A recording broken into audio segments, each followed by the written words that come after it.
रात के करीब 11:30 बज रहे थे। शहर की सड़कें सुनसान थीं। रोशनी के नाम पर कुछ दूर दूर लगी स्ट्रीट लाइट्स थीं जो ज्यादा काम की नहीं थीं। वीरेंद्र अपनी कार में बैठा तेजी से ड्राइव कर रहा था। उसकी आंखें बार बार रियरव्यू मिरर में झांक रही थीं, जैसे वो किसी का पीछा कर रहा हो या शायद कोई उसका पीछा कर रहा था। कार के रेडियो से एक पुराना गाना बज रहा था जो माहौल को और अजीब बना रहा था। वीरेंद्र ने गियर बदला और कार की स्पीड और बढ़ा दी। उसके माथे पर पसीना साफ दिख रहा था। अचानक उसके फोन की स्क्रीन चमकी। एक मैसेज आया, तुम बच नहीं सकते। वीरेंद्र ने झट से फोन उठाया और नंबर ट्रेस करने की कोशिश की, लेकिन नंबर अननोन था। उसने फोन वापस डैशबोर्ड पर रखा और दाईं तरफ मुड़ गया। सामने एक बंद फैक्ट्री थी जहां वो अक्सर अपने दोस्तों के साथ पार्टी किया करता था, लेकिन इस बार वो वहां अकेला था। कार से उतरते वक्त उसे ऐसा लगा जैसे किसी ने उसके कंधे पर हाथ रखा हो। उसने पलट कर देखा, लेकिन वहां कोई नहीं था। शायद भ्रम होगा, उसने खुद को दिलासा दिया। फैक्ट्री के अंदर घुसते ही उसे लगा जैसे वो गलत जगह आ गया है। चारों तरफ जंग खाए लोहे की गंध, फर्श पर गिरे टूटे हुए कांच और अजीब सी सिहरन। ये वही जगह नहीं लग रही थी जिसे वो जानता था। वीरेंद्र ने अपनी टॉर्च ऑन की ओर आगे बढ़ा। अचानक एक भारी आवाज गूंजी। ऐसा लगा जैसे लोहे के बड़े गेट को जोर से धक्का दिया गया हो। वीरेंद्र ठिठक गया। उसकी सांसें तेज हो गईं। उसने चारों तरफ देखा, लेकिन वहां कुछ नहीं था। तभी टॉर्च की रोशनी में उसे एक परछाई दिखी। परछाई तेजी से दाईं ओर भागी। वीरेंद्र ने तुरंत उसका पीछा किया। वो परछाई एक पुराने स्टोरेज रूम की तरफ गई, जिसकी दीवारों पर बड़े बड़े नंबर लिखे थे। वीरेंद्र ने दरवाजा खोला और अंदर झांका। रूम के अंदर अंधेरा था, लेकिन दीवारों पर अजीब अजीब आकृतियां बनी हुई थीं। ऐसा लग रहा था जैसे किसी ने अपने खून से वो सब बनाया हो। तभी अचानक पीछे से दरवाजा जोर से बंद हो गया। वीरेंद्र ने दरवाजा खोलने की कोशिश की, लेकिन वो अंदर से लॉक हो चुका था। कौन है वहां? उसने चिल्लाकर पूछा, लेकिन कोई जवाब नहीं आया। उसे अब एहसास हो रहा था कि यहाँ कुछ गड़बड़ है। तभी एक धीमी आवाज गूंजी, जैसे कोई उसके पास ही फुसफुसा रहा हो। तुमने मुझे बुलाया है, अब लौट नहीं सकते। वीरेंद्र ने डर के मारे दीवार के सहारे बैठने की कोशिश की, लेकिन जैसे ही उसने दीवार को छुआ, वो हिलने लगी। दीवार के पीछे से कुछ आवाजें आ रही थीं। ऐसा लग रहा था जैसे कोई जंजीरों से बंधा हो और बाहर निकलने की कोशिश कर रहा हो। दीवार अचानक गिर गई और पीछे एक गुप्त सुरंग दिखी। वीरेंद्र के पास कोई और चारा नहीं था। उसने सोचा कि सुरंग के उस पार शायद कोई रास्ता हो। वो धीरे धीरे सुरंग के अंदर घुसा। हर कदम के साथ उसकी घबराहट बढ़ रही थी। सुरंग के अंत में एक छोटा सा कमरा था। कमरे के बीचों बीच एक लकड़ी की मेज थी, जिस पर एक पुरानी डायरी रखी थी। वीरेंद्र ने उसे खोला। उसमें लिखा था, अगर तुम यहाँ तक पहुंचे हो तो इसका मतलब है कि तुमने मुझे ढूंढ लिया है। अब सिर्फ 2 रास्ते हैं, या तो तुम्हें वही झेलना पड़ेगा जो मैंने झेला, या फिर तुम मेरे साथ हमेशा के लिए रहोगे। तभी कमरे के कोने से एक परछाई धीरे धीरे उसकी ओर बढ़ने लगी। वीरेंद्र ने अपनी टॉर्च उस पर फेंकी, लेकिन टॉर्च बंद हो गई। परछाई के पास आते ही उसने महसूस किया कि उसका पूरा शरीर जैसे जम गया हो। वो परछाई एक इंसान का रूप ले चुकी थी। उसकी आंखें काली थीं और उसका चेहरा किसी पुराने घाव से भरा हुआ था।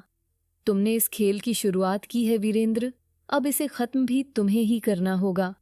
वीरेंद्र ने डर के मारे पीछे हटने की कोशिश की, लेकिन उसके पैर जैसे जमीन में गड़ गए थे। परछाई ने अपनी लंबी बेजान उंगलियों से वीरेंद्र के चेहरे को छूने की कोशिश की।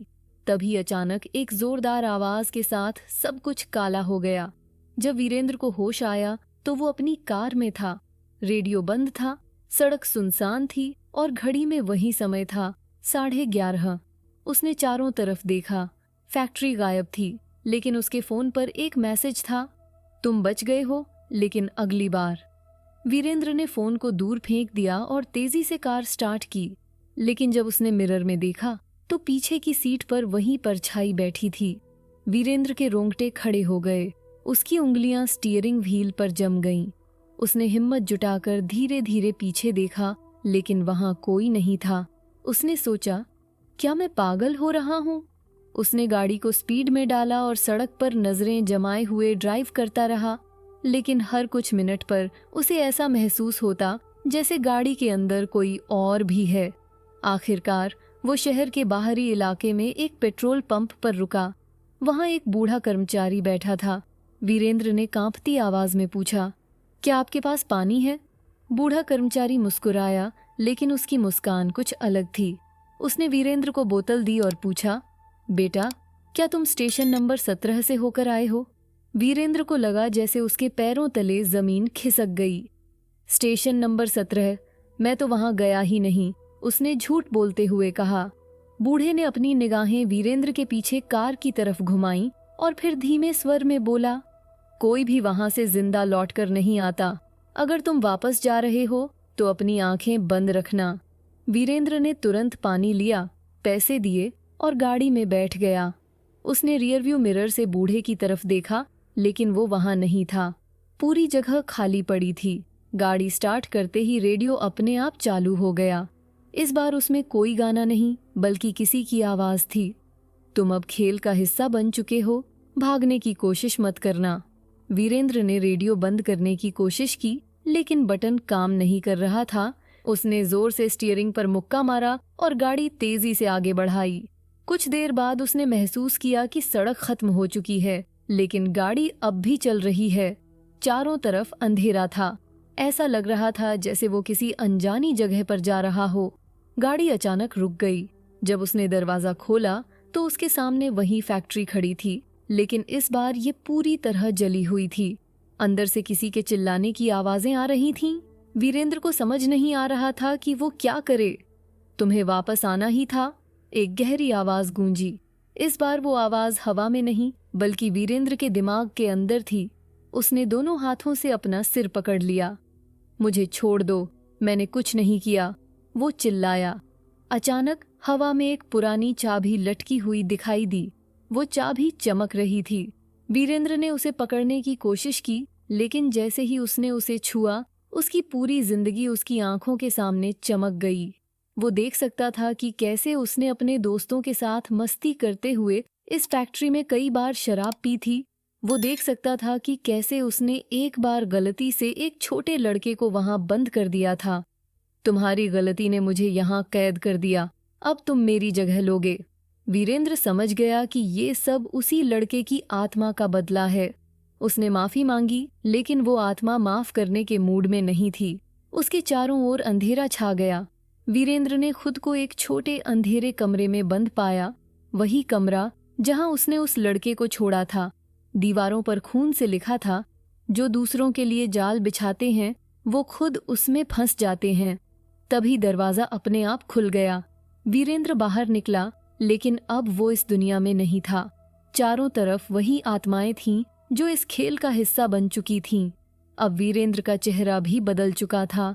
उसकी आंखें काली हो गई थीं। वो अब खुद एक परछाई बन चुका था जो अगले शिकार का इंतजार कर रही थी। कहानी यहीं खत्म नहीं होती, क्योंकि स्टेशन नंबर 17 का सफर कभी खत्म नहीं होता। दोस्तों, अगर आपको हमारी मेहनत और हमारी कहानी पसंद आ रही है तो हमारी वीडियो को लाइक जरूर करें, क्योंकि आपकी एक लाइक हमारी मेहनत को सफल बना देती है। और लाइक करने के बाद हमारे इस छोटे से चैनल को सब्सक्राइब करके हमारी इस फैमिली का हिस्सा जरूर बने। धन्यवाद दोस्तों।